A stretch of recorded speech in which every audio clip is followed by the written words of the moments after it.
tiny concession of having a vulnerable pawn, which will be even more vulnerable in the end game, for very active position and control over the squares here, especially light squares on the king side. White, on the other hand, has a solid position, but no immediate threats. So he just has to find a way to improve. Usually when you have a majority on one side of the board, so if we consider everything to the left of this arrow, you want to try to push it at some point. So I have 4 pawns against black's 3 pawns. I will probably at some point try to push these pawns, especially c4 and d5. Yeah, let's see. Black is taking his time, or their time. In the previous game, we've seen that the black king was kind of caught in the crossfire of white's very strong bishops. And in this game, he decided he's going to put his king away into safety first, before trying anything else. So I wouldn't be surprised if the king actually goes in the corner to be safe from this diagonal with this bishop on f4. So in the meanwhile, white played the a4. White is going to try to undermine this pawn structure that is protecting the king with a6. This works because the knight is actually attacking this pawn on c6, which will become unprotected if c6 successfully undermines black's shield. So this wall of pawns protecting the king. So now it's the time for black to start playing very active and creating counter chances. Otherwise, this game will become very unpleasant. And he's trying to create a counter chance by playing h6, g5 to push away this bishop here on f4. I'm not slightly passive. Maybe better than this. Yeah, here unfortunately, a6 is very, very unpleasant. Yep. And bishop c8 is probably not the best way to deal with it. Because I have moved my bishop from a very active square to a very passive square, just to protect one pawn, when I could have maybe just as easily protected it with the king. And actually, he missed this fork as well. So this fork is kind of unpleasant. And black lost their strongest threat, which was a bishop to g4, which was kind of... also the bishop to g4 was a threat, which was maybe the only thing that kept this knight from moving. So the knight was keeping control over the g4 square, but now unfortunately the knight was free to just go and go on a rampage in black's position. So this is something that is very hard to properly master, how to coordinate your pieces properly and how to keep your position active. So even if black had managed to protect everything, so even if there wasn't any fork, putting the bishop from an active square to a very passive square is a strategic mistake. So this is something that you learn to avoid as you learn more about chess. And another thing that distinguishes chess masters from master candidates or from just experts is not necessarily the ability to see tactics, like forced sequences of moves, like takes, forks, captures, and so on, but the ability to correctly evaluate the position in your mind's eye after a sequence of moves. So to correctly give a score to the position. No, black is down in exchange. It's not immediately losing, so there are still some chances, but it's not looking good at all. What is very remarkable about white's position is that besides the material advantage, the position has basically no weakness. Everything is protected, and everything is well coordinated. This rook protects the pawn. This rook has this file. This pawn is weak.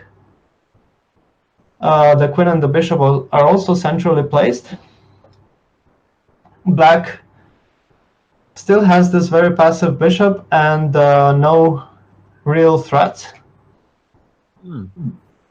How about c5? c5 was it? Well, it was definitely a good try, but it wasn't really threatening much because in the worst case I can play c3 and protect this d4 pawn. So we're talking about if black would have pushed c5 to create some pressure in the center on this d4 pawn. Yeah, well, the pawn takes and it ruins the structure of yeah, but we see that white is in no hurry at all in this position, so he's very content to just make small improvements to the position, protecting d4, making some space for the king, maybe eyeing the a file with the rook to create some threats for black's king. So it's very easy to take it slow now with white and just make small improvements, small pushes, take control of the open files in the position. And black doesn't really have any kind of, I don't know, let's say point where he can focus because white's position doesn't have any vulnerabilities in it. He is trying something on the b file, but of course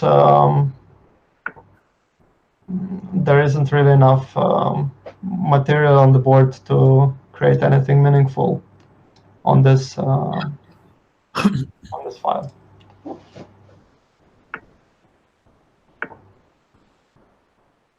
White is simply pushing away this defender of the e4 pawn, and next he's going to grab the pawn. Okay, not immediately, because if he takes with the queen, then there is mate on b2 hanging, and if he takes with the rook, there is bishop f5, which is rather unpleasant. So actually here white missed some tactics.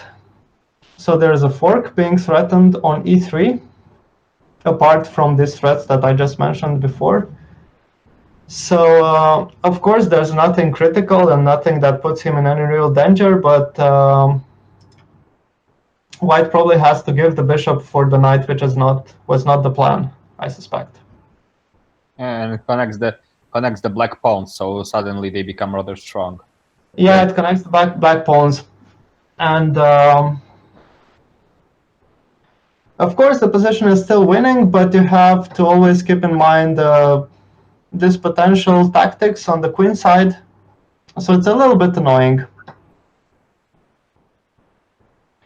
We again see that black has a very keen eye for tactics, and here again white overlooked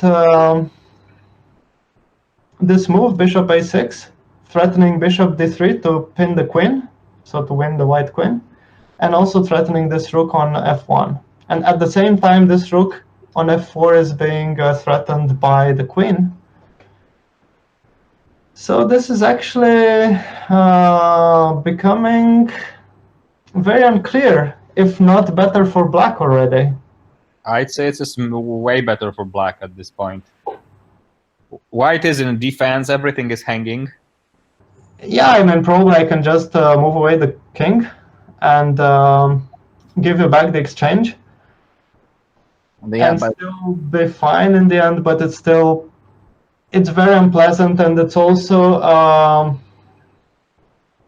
a psychological blow to ruin a winning position and suddenly starting to think about defense.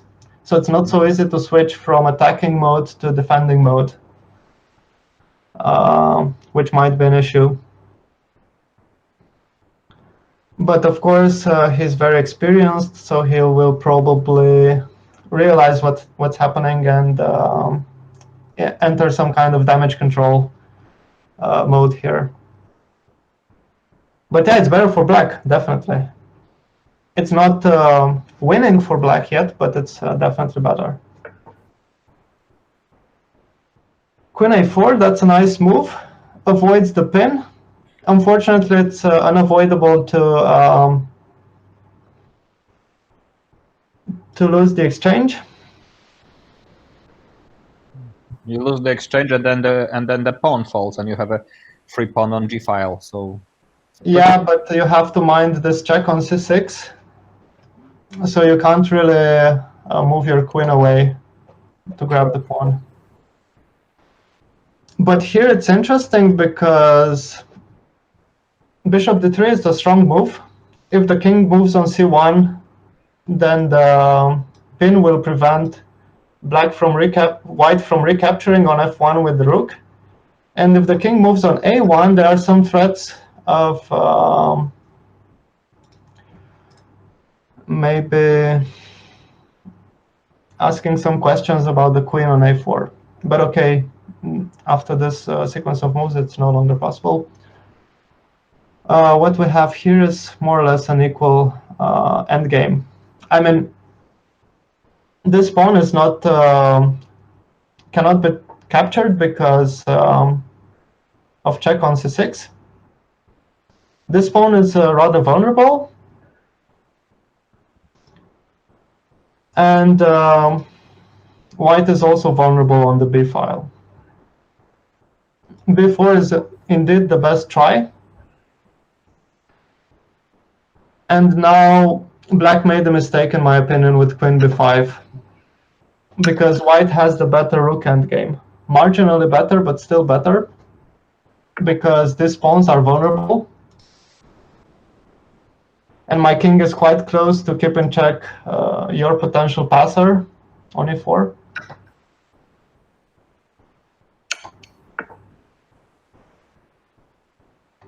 So I would go on a limb here and say that white has a very slight advantage, because the rook is more active, the king is closer to the center, and he's already threatening or already getting one pawn. So it's very hard to protect both of these pawns.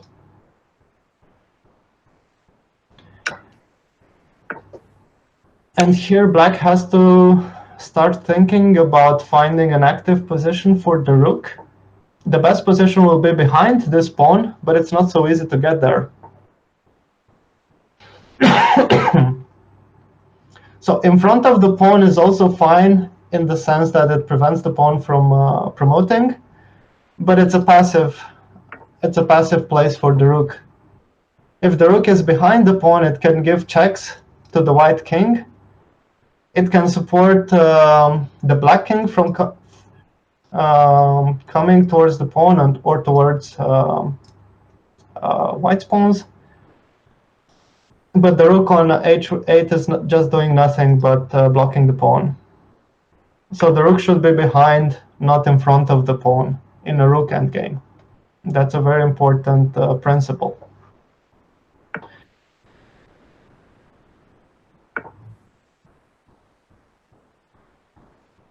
Here white is probably already considering exchanging and analyzing the resulting pawn endgame, but there is no point in allowing that as long as I have always the potential to keep pushing this pawn.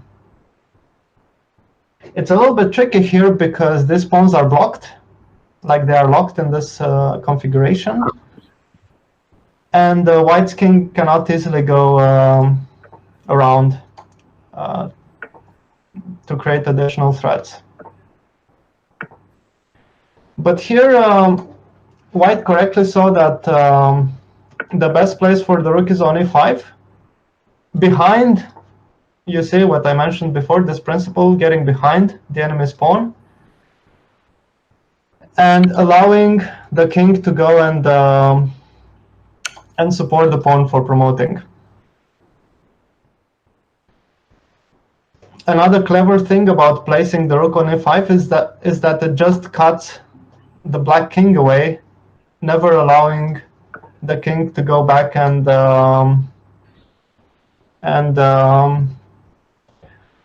play a role in the defense.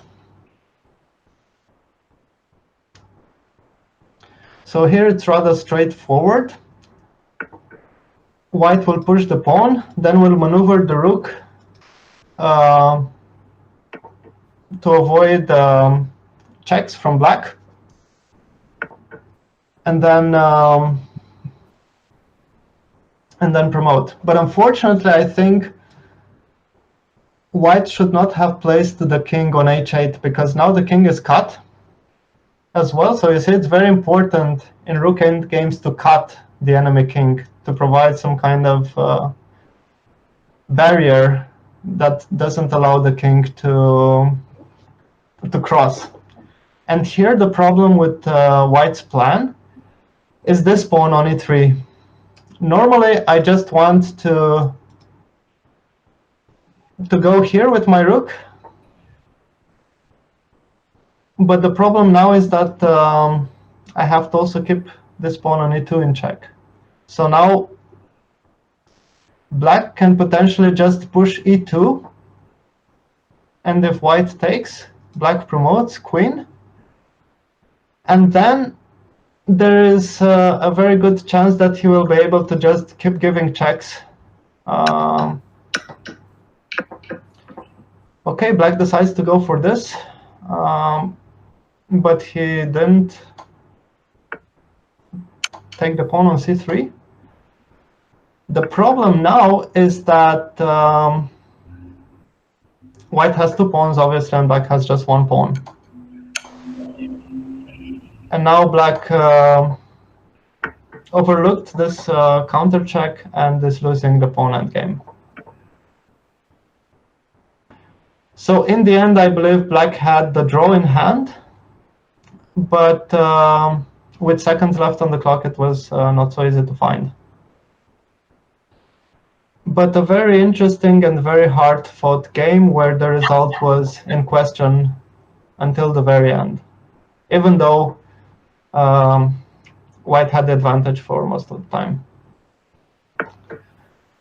So let's see now. White goes for this closed Sicilian structure where you usually want to fianchetto the bishop, castle short, play d3, f4, and start some trouble on the king side. There are many ways to play this with black. Usually the bishop is fianchettoed as well. And then there are some plans of just going in the center, some plans of going on the side. Many potential ways to develop the pieces here.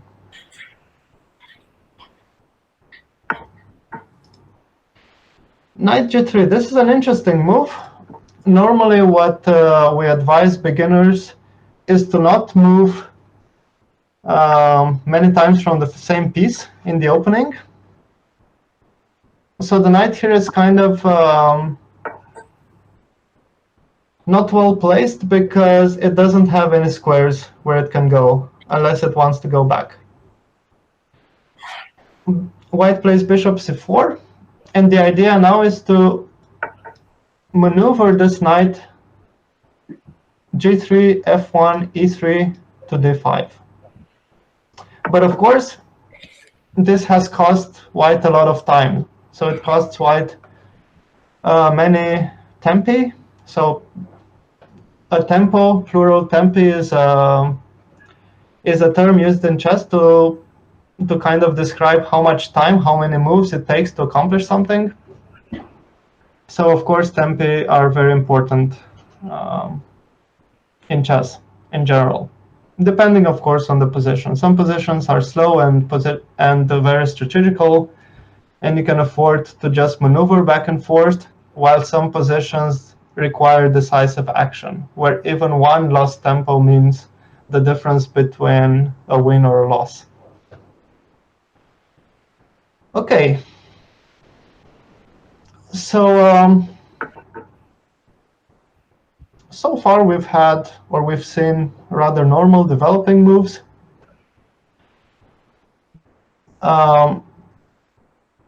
White will have to decide what to do with this knight.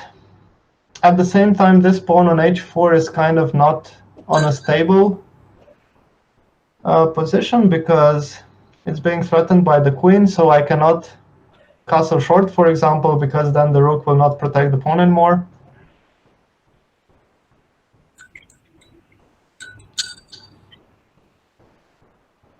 Black has some space advantage. You can think of pushing f5 and even f4.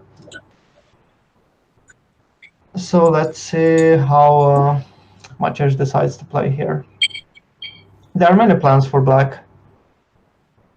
Some plans are with rook b8, a6, b5 to play on the king side. Some other plans could be, for example, with knight e7, bishop e6, and play in the center. Another plan is to push f5. The knight can also go on f6, actually, not just on e7. It's a position with a lot of different plans available.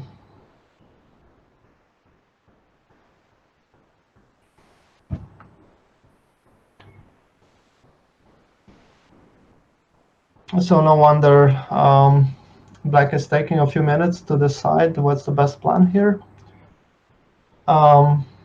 It's one of those moments where you have to think, like one of those critical crossroads that can decide the course of the game. So it's very important to take this time to think in these moments.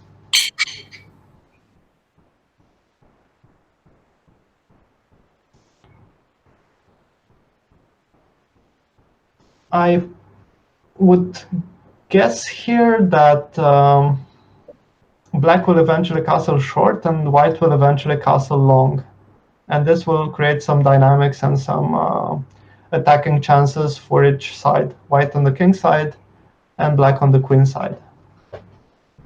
It's typical when the center is kind of blocked to try to create some threats or some attacking plans on the side of the board, either on the king side or on the queen side.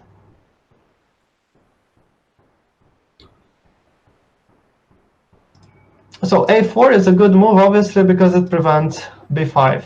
It prevents black from getting more space.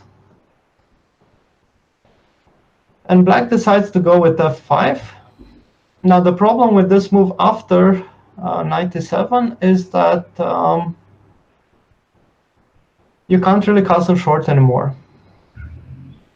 And to castle long would take, as we say, some additional tempi to move the bishop out of the way, the queen out of the way, and then to finally castle.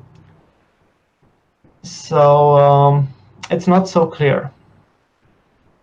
Obviously now a fork is being threatened, and white has two options to deal with it. One is to play bishop g5, and the other one is to play f4 like he played. I like f4 because it opens up the position, and white already has a good diagonal for this bishop, and with f4 he can create an additional good square for the other bishop on f4 or on g5. So this is going to be interesting. Bishop g4, this is an interesting move, preventing also white from castling short. This is what we call a very concrete position. So this is not the time to think about deep strategical plans and maneuvers. This is the time to think about how to speed up my attack and start creating threats before my opponent starts creating threats. And this is the kind of position where activity is more important than the actual material balance in the position. So it's very interesting. Let's see, knight d5. The problem with this move is potentially weakening this pawn on b2 and stuff on this diagonal, g7, b2. So I'm not sure if black can't even take on f4 here and then think about grabbing a pawn. Probably not because of c3, but still. This bishop on g7 suddenly has a lot of potential to do damage. So black decides first to exchange the knight. This is good because this knight on e7 was not doing much and didn't have a lot of squares to go on. So by exchanging the knight, black creates more space and more breathing room, you could say. Okay. Finally, black managed to move enough pieces out of the way to castle short. And now we have a tactical blow. Bishop takes a6, taking advantage of the fact that c6 is hanging. But now white has to think about bishop e6. Sorry, bishop e6. Yep, bishop e6, because the pawn is pinned, just loses the knight on c6. So this unfortunately loses on the spot. White now has a full extra piece. Again, we see that Susumi's tactical vision is very, very keen. And he sees immediately this kind of tricks with intermediate moves and pins and this sort of tactics. So probably the best way for white to continue in that position was to just play king c7 or something to protect the knight. So now black, being a piece down, tries to immediately create some kind of counterplay. So there is some pin here going on and some threat to take on f4. So at least posing some problems for white to solve. So you see the whole game, this knight on g3 did absolutely nothing. So it was misplaced, and now white just decided to move it back to protect f4. And black immediately pounces again with bishop g4, attacking the knight and again threatening to afterwards take on f4. So it's very important to create threats, because otherwise, if white is allowed to regroup with the extra piece, then it would become really, really hopeless. So bishop g4. Now it might be a good idea for this bishop to go back. Or on the other hand, let's see what else can white play here.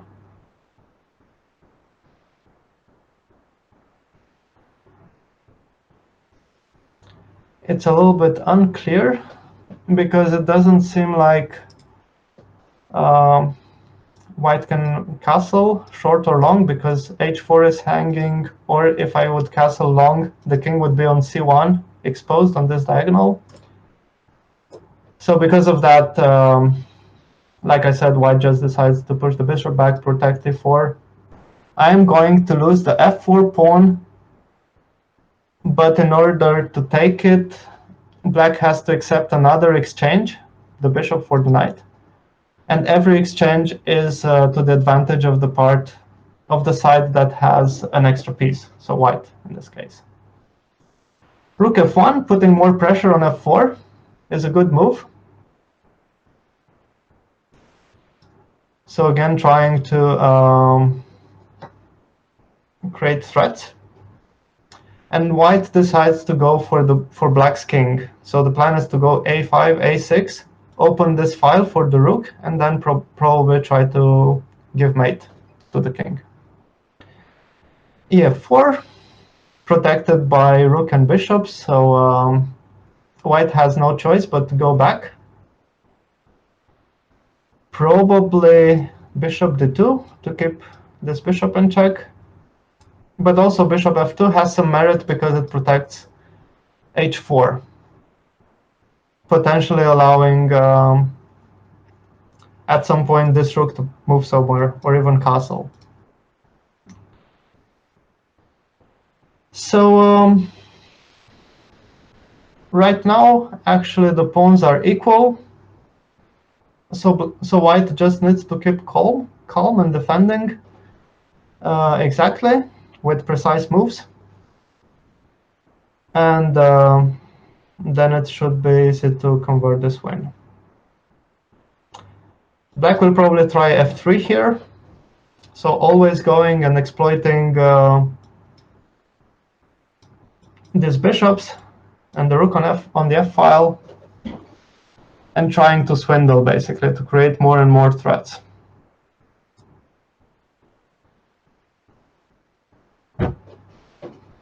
So I don't see much choice for white here. He has to take on f3 because otherwise the knight is attacked and the g2 pawn is attacked by this pawn on f3. It would also be possible, but again, this is so ugly and kind of ironic that the knight has to go back on g3. So it might also be possible for white to play knight g3, fg2, rook g1, but it looks kind of suspicious, so I wouldn't trust that position.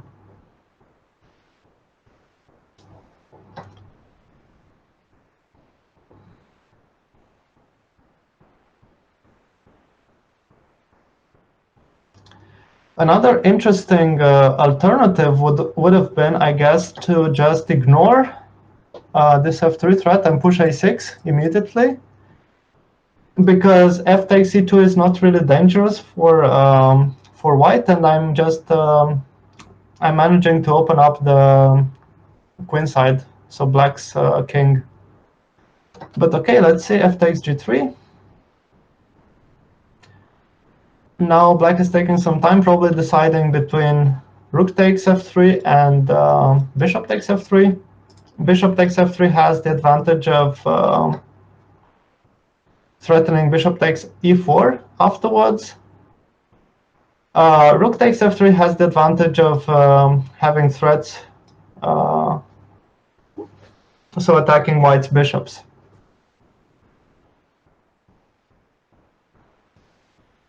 So I suspect here white really needs to start thinking about just going for the kill. There is not enough time to defend everything and to try to play passively, defensively. You just have to try to create your own chances. I'd say a6 here. I don't really see how black is supposed to defend against a6. Yes, we got a6. A6 is the move. So that's what I was saying, that you don't have enough time to protect everything. So to protect the bishop and this other bishop and everything in the center. So you have to go and play a6. And now the trouble is that with the rook on f8, the rook on d8 was being protected, and the queen was protecting b7. But now with a6, the threat is to just take on b7, and suddenly if you take with the queen, then this rook on d8 remains exposed and can be captured. So this is why a6 is a good move now. And obviously if I take on b7, then the threat is rook a8 mate. Mm-hmm. And you cannot so I would say maybe because then rook a7 and it's deadly. Sorry, after what? If you capture with the pawn on b7 and queen takes, whites have all this attack with the rook on a file. Yeah, okay, they We have bishop c8. Yeah. Yeah, bishop c8, have to take. Right. And now bishop a6 is a good move. Again, with the threats of taking and taking on the 8. And now it's kind of becoming hopeless for black. He can probably try rook d7. I think that's the only thing you can do, yeah? Yeah. But now suddenly, nothing is hanging in white's camp anymore. I can probably think about bishop g3. Exactly. It's still queen a4. e4 is a little bit annoying, but then bishop d6 actually works. So yeah, I would say bishop g3 would be enough to win this position. I agree.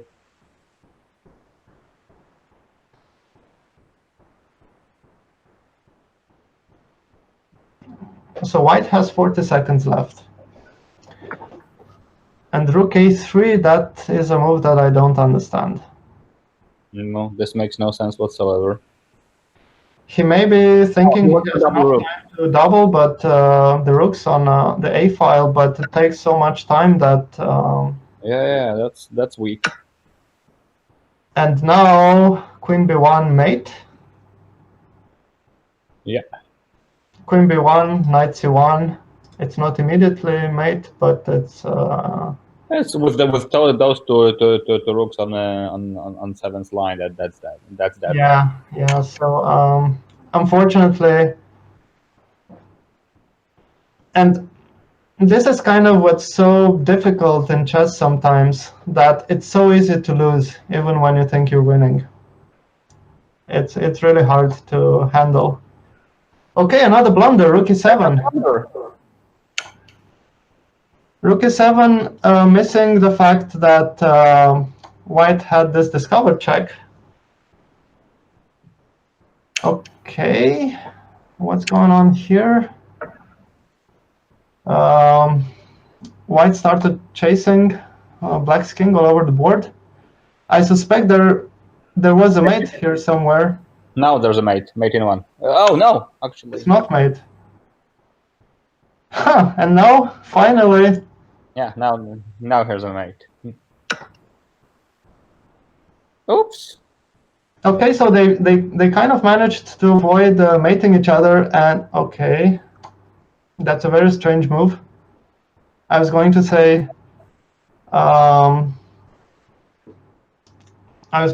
they managed to exchange queens after not mating each other and getting into an endgame, which is not so clear. But of course, we have to take into account that they have seconds left on the clock. Yeah. So it wasn't easy to see at all, and yeah, I think it was a mate for white at some point. They overlooked, but of course, with the clock hanging, they just wanted to keep checking. Yeah, and here's probably where an experienced player is more able to keep calm and look for chances. Beautiful game. I love games like this. Very, very sharp tactics on both sides. It was just amazing in the end. Just very sharp and with so many chances on both sides. It kept me to the edge of my seat. Okay, so again they repeat this line. Actually funny, I've never seen this line before. It's a very unorthodox Ruy Lopez version. Does it have a name? I'm actually not sure with f5 if it's even Ruy Lopez anymore, but yeah, I don't know. Weird Latvian gambit or something, right? I've always been so bad with opening names that I don't know. Like, my chess culture is not up to par with anything else. Like, I can play chess, but when it comes to knowing the classics and knowing opening names, I'm just very bad. So, at some point, because I've never seen Ruy Lopez played like this, because it was Ruy Lopez and then there's this f5, which I've never seen played. Yeah, so it's apparently Ruy Lopez opening the Jaenisch variation. Okay, so it's pretty orthodox actually. We just shows my ignorance regarding Rui Lopez. Yeah, even my ignorance, and I do play Rui Lopez with white, so I play both Scotch Game and Rui Lopez, but I never play Rui Lopez, so that maybe I'm a little excused there, but still. So they keep playing the same line. They are having what we call opening duel or an opening conversation. Each one trying to prove their point that their opening preparation is better. We've seen this even in World Championship matches where, for example, in the last match between Magnus Carlsen and Fabiano Caruana, they repeated this Sicilian for, I don't know, like 4 times or more, trying to prove a point. So this looks balanced.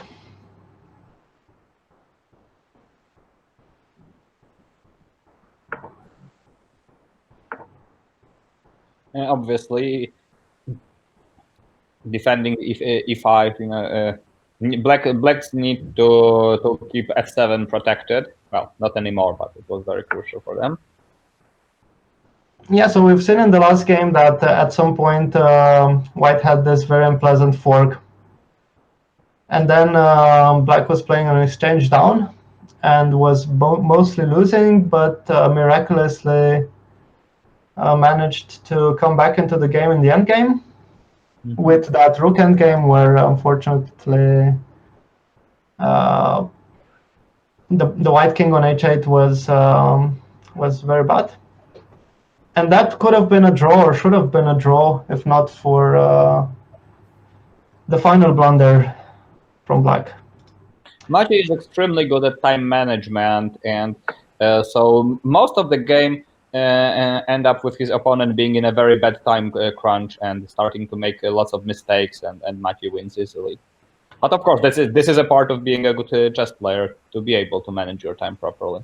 Yeah, so actually this is something that as a FIDE master you probably learned from your trainer in a chess club, that you have to always mind the clock. So we are being told as children, for example, that it's better to find a suboptimal move very fast than to find the best move but wasting all or almost all of your thinking time. So you always have to keep this balance and be mindful of the time left. It wasn't always my strong suit, so I had moments where I played the 40th move with 1 second left on the clock. So in classical tournament games, you have so-called time controls where you get additional time after 40 moves. Okay, things are becoming very interesting here. White is winning a piece. Unfortunately, black overlooked this discovered pawn capture. Yeah, that's. It was a super complicated position in the middle, but. No, I liked the idea of black with bishop d5 and queen e6 to pressure c4. But yeah, he overlooked this exchange. And now queen takes c4, it's just there isn't even enough material left to swindle, to go for some complications. And I don't think he's going to blunder the rook. Nope. Rook d7, rook d1 here. And we have this very, very annoying cage. Yeah, that's it. For the black king, and just queen e8 now.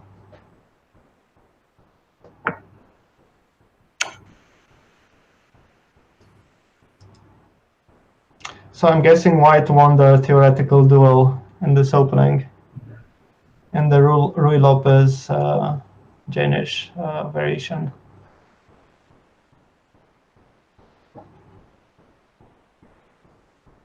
Okay, so this was 3 games, and that's 3-0 for Maciej. I'm not sure if they're going to play another one. I guess not.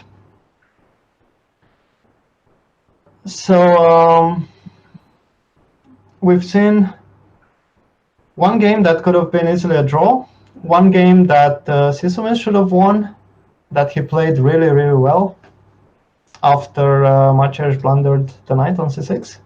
But unfortunately, in this time trouble, things got turned around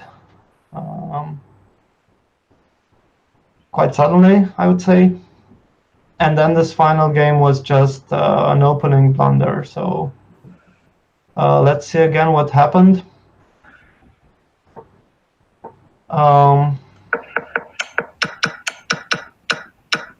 This bishop d5 was interesting to put the queen on a6. a4, so white is always trying to undermine this pawn structure on the queen side. Queen e6.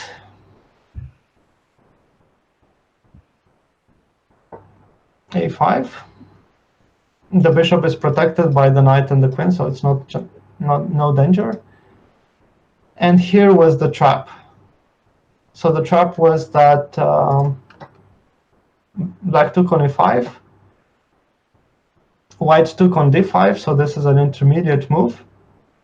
And now, of course, black could have been perfectly fine had he captured with anything, with any piece like the rook or the pawn or the knight.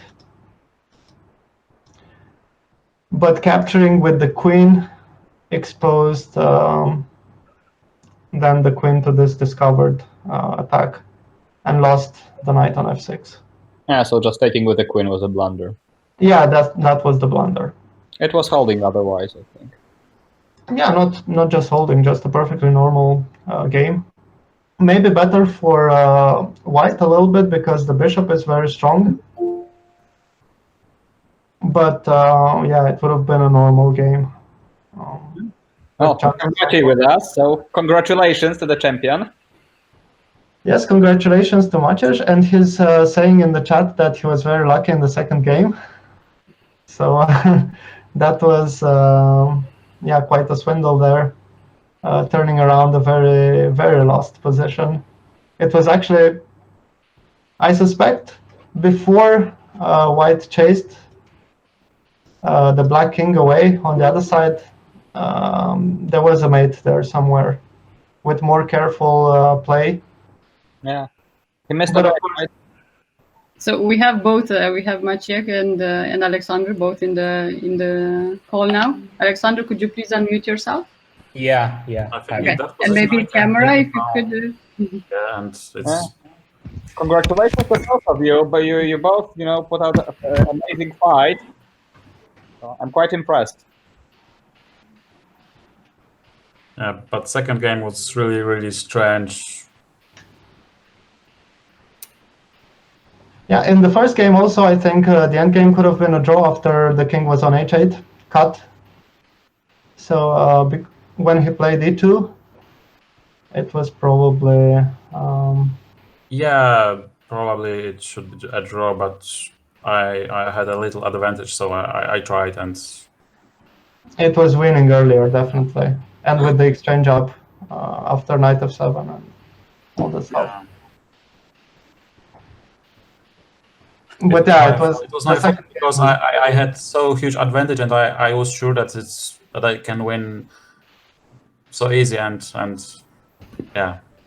Yeah, it's very easy to relax. You never can say that you just won, yeah. But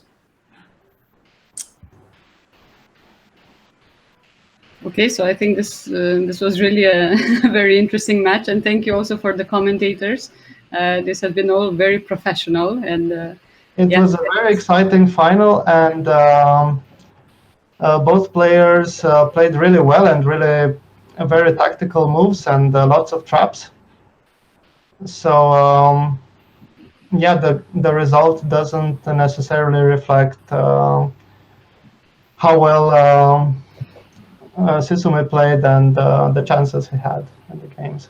I think that the match was really close, yeah, and some mistakes in the end decided that I won the first and second game, and probably Sisumi in third game was really tired about results in previous games. So.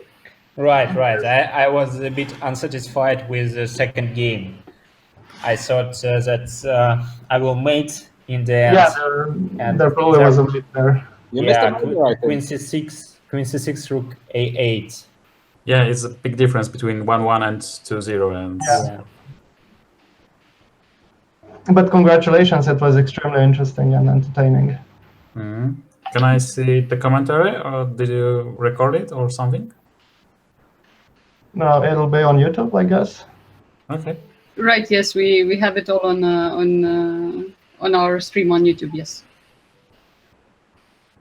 Okay. Cool. Then yeah, I guess that will be all for our chess tournament. Thanks a lot for the players and for the commentators, and enjoy the rest of the weekend. And see you tomorrow back at the school.